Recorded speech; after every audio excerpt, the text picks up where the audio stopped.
You come seeking strength. You come feeling the weight of your own heart, that turbulent, pleading organ that threatens to unman you at every juncture. You look upon the world and see a chaos of feeling, a marketplace where fools trade their resolve for a moment of warmth, their sovereignty for a pat on the head. You wish to be free of this. You wish not to be a slave to the internal storm. Good. That is the first raw awe of wisdom, the desire to command oneself. But desire is not method. Anguish is not strategy. You ask me, Niccolo, how to kill your emotions. You ask the wrong question. A thing killed is a corpse. It rots. It poisons the earth. It stinks to high heaven. You do not wish a graveyard within your soul. You wish a garden, but a garden of a peculiar sort, ordered, pruned where every plant, even the most beautiful and fragrant, is allowed to grow only so far as it serves the design of the gardener. You do not kill the emotion, you execute its tyranny. Understand this, emotion is not your weakness. Its indiscipline is, love is a compass, but let it steer the ship and you will dash upon the rocks of those you love. Mercy is a noble garment, but wear it in the council of wolves and you become their supper. Fear is a sentinel, but let it bar the gates forever and you will starve within your own fortress. Hatred is a fire, but let it burn unchecked, and it consumes the hearth it was meant to warm. We are speaking, you and I, not of becoming a stone, but of becoming a prince within your own domain. The mind is your court. The passions are your courtiers, some useful, some sycophantic, all with their own agendas. They clamor for your attention, they whisper, they wail, they promise glory or prophesy doom. The weak prince is ruled by the loudest voice. The strong prince hears them all, from the shriek of panic to the siren song of desire, and then in the cold, silent chamber of his own judgment he decides. He uses them, he dismisses them, he transmutes their base metal into the gold of action. Let us begin with the most seductive poison, the desire to be liked, to be thought good. Men will wear this need like a hair shirt, torturing themselves, bending their spines, forfeiting their advantage, all for the warm, milky approval of others. It is a childish hunger. What is good? It is a word shaped by the mouths of those who say it. The mob calls good what is familiar, what comforts them in their weakness. Your rival calls good what lulls you into vulnerability. I wrote that a prince must learn how not to be good. Do you think I rejoiced in this? I observed. I saw the carcasses of good men strewn across the political fields of Italy. Men who kept their word when breaking it would save their city. Men who showed mercy to rebels who then returned with greater ferocity. They died with their virtues clean and their people enslaved. Their tombstones read, "He was a good man." Their legacy was ash. Apply this to your own life. How many times have you said yes when no was a sword in your gut? How many times have you softened a necessary truth, dulled a justified demand, or carried a burden not yours to bear, because the specter of being thought harsh or selfish haunted you?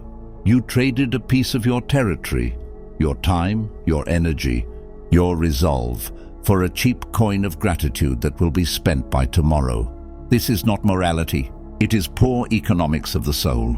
To kill this emotion, you must perform a surgery of perception. See the world as it is, not as you wish it to be. See men as they are, self-interested, mutable, forgetful of benefits, vengeful for slights. This is not cynicism, it is clarity. When you act, ask not, will this make them like me? Ask, will this secure my purpose?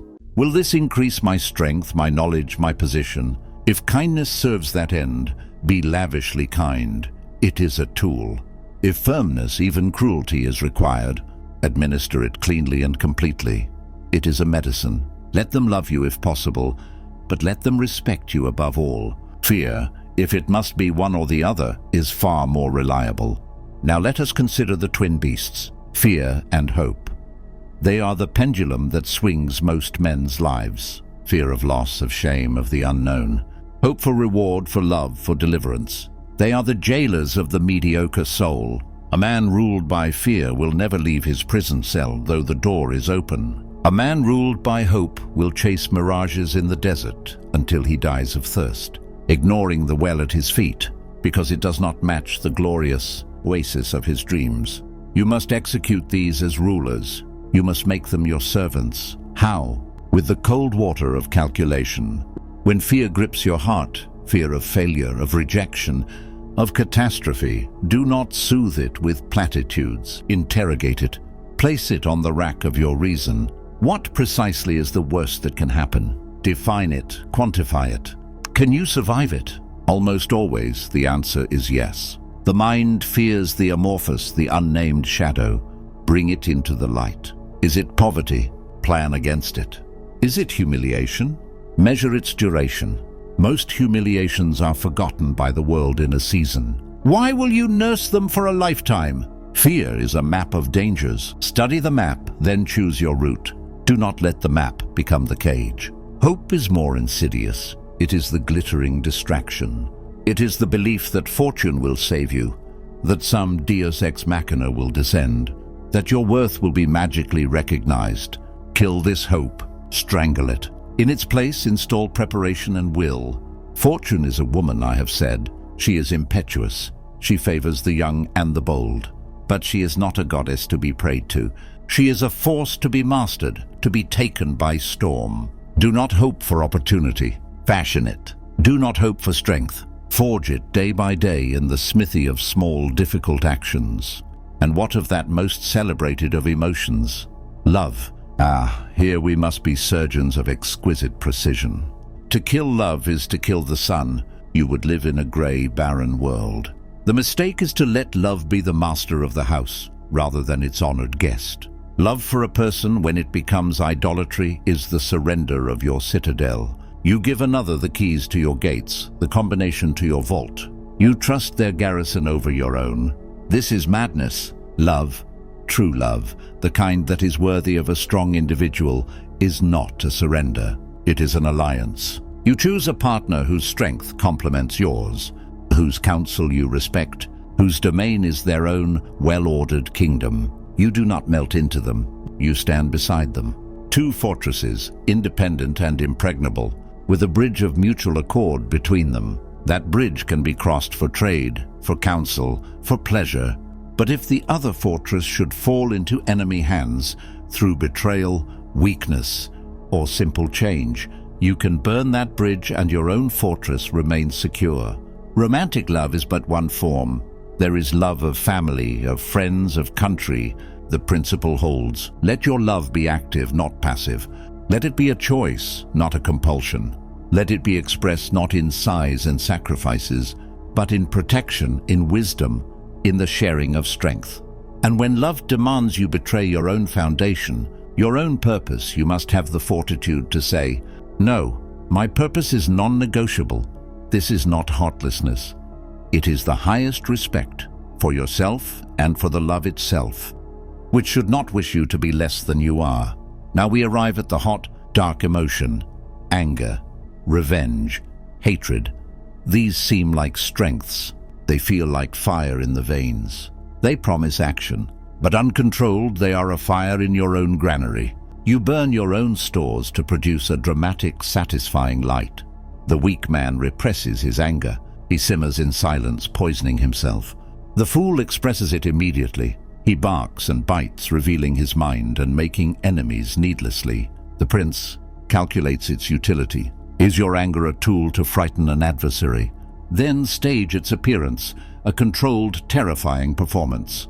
Is it a signal to your allies of your resolve? Then let it be seen, but only in the direction you choose. True, felt anger. That is a luxury. Take it to your private chambers. Wrestle it there. Let it cool into a hard, sharp object, a resolution. Revenge is a dish best served cold, they say. This is wisdom. Hot revenge is bungled, obvious, and costly. Cold revenge is policy. It is not an emotional outburst. It is the correction of a strategic error. Someone has harmed you, weakened your position. Your response is not to feel, but to act in such a way that the harm is remedied, the position secured, and the cost to the offender so high that others are dissuaded from similar action. This may look like revenge. It is in fact statecraft of the self. You are not slashing in a blind rage. You are surgically removing a threat, And what of sorrow? Grief? Despair? These are the heavy rains that flood the soul. You cannot stop the rain. To pretend you are not wet is a lie that will rot you from within. So you must allow it. But you do not build your house in the floodplain. You feel the sorrow. You acknowledge the loss in a designated time and place. You go into the cellar of your spirit. You let the waters rise there. You wail if you must. But you set a bell. And when the bell tolls, you climb the stairs, you shut the door, and you return to the business of maintaining the house above. The floodwaters remain below. They may always be there, but they do not drown your daily life. You visit them when you choose, not when they choose to burst forth. This is the essence, sovereignty. Your emotional courtiers must know their place. They must know you are listening, but they must know you will not be commanded. The practice of this is a daily discipline. It begins in the small things. When you feel the urge to complain, to voice that petty frustration, stop, swallow it. Complaining is the prayer of the helpless. It achieves nothing but to mark you as weak and to annoy those around you. Observe the irritation, then let it pass like bad weather. When you are praised, savor it for a moment, then dissect it. Why are they praising you? What do they want? Is the praise accurate? Use it as data about your effect on the world, not as sustenance. When you are insulted, do not flare. Pause. Consider the source. Is it a strategic move? A mere spasm of jealousy? If it is from an inferior, it is beneath notice. To engage is to descend to their level. If it is from a rival, it is a piece of intelligence. They have revealed what they think can wound you. File it away. Your silence and continued success is the only reply that crushes them. Cultivate the outer mask.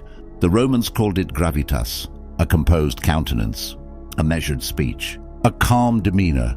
This is not falsity. It is a fortress wall. It keeps the besieging arrows of others' emotions from striking your inner keep. It also unnerves them. A man who does not react is a man they cannot predict, cannot control.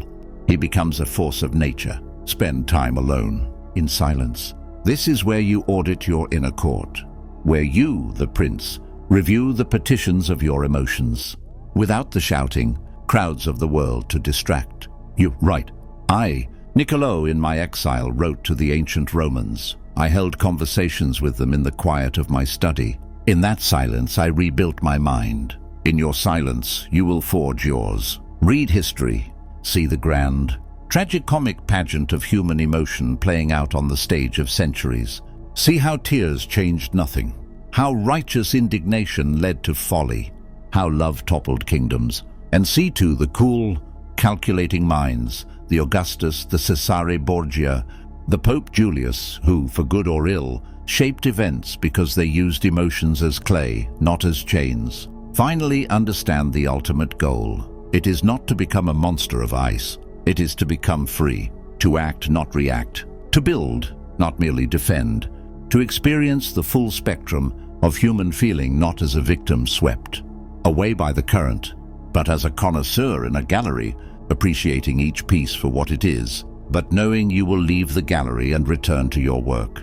Your emotions are the horse. Your reason is the rider. A horse without a rider is a wild, dangerous beast, soon to be destroyed. A rider without a horse is a pitiful man going nowhere.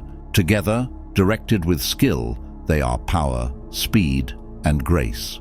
They are conquest. So do not come to me asking how to kill your emotions. Come asking how to saddle them, how to bridle them, how to put bit and spur to them and ride them across the landscape of your destiny. The candle here is unlit. It is wax and string. It contains within it the potential for light or for darkness.